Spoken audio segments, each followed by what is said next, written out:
मृत्यु के बाद आत्मा को मिलता है यह 3 मार्ग। मृत्यु या मौत जीवन का सबसे बड़ा सच है, जिसे कोई बदल नहीं सकता।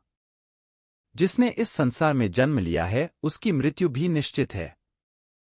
लेकिन मृत्यु के बाद आत्मा का क्या होता है, इसका उत्तर आपको 18 महापुराणों में एक गरुड़ पुराण में मिलता है। इसमें बताया गया है कि मृत्यु के बाद आत्मा के यमलोक की यात्रा शुरू हो जाती है और जीवात्मा कर्म के आधार पर स्वर्ग या नरक के मार्ग पर जाती है। गरुड़ पुराण में भगवान विष्णु अपनी सवारी पक्षीराज गरुड़ को ये सारी बातें बताते हैं, जिसका वर्णन गरुड़ पुराण ग्रंथ में किया गया है।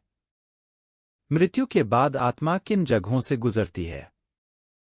गरुड़ पुराण के अनुसार मृत्यु पश्चात जीवात्मा को भिन्न भिन्न जगहों से गुजरना पड़ता है और उसके पाप पुण्य के हिसाब के बाद आगे के सफर में भेजा जाता है। गरुड़ पुराण में बताया गया है कि मृत्यु से पहले व्यक्ति की आवाज चली जाती है, शरीर की सभी इंद्रियां बंद पड़ जाती है और अंतिम समय में परमात्मा द्वारा दिव्या दृष्टि प्राप्त होती है, जिसके बाद व्यक्ति जीवन का त्याग कर देता है। मृत्यु होने के बाद 2 यमदूत आते हैं और जीवात्मा के साथ वैसा ही बर्ताव किया जाता है जैसा उसने अपने जीवनकाल में दूसरों के साथ किया है। मृत्यु के बाद आत्मा को मिलते हैं 3 मार्ग।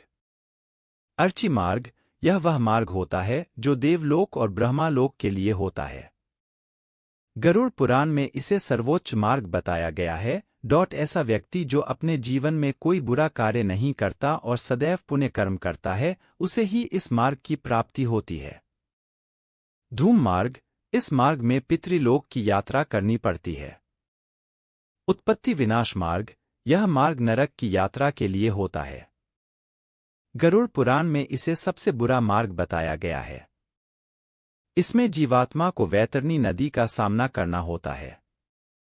इसमें बताया गया है कि इस नदी को पार करने के लिए जीवात्मा को पूरे 47 दिनों का समय लगता है और इन 47 दिनों में आत्मा को कई तरह के कष्ट झेलने पड़ते हैं।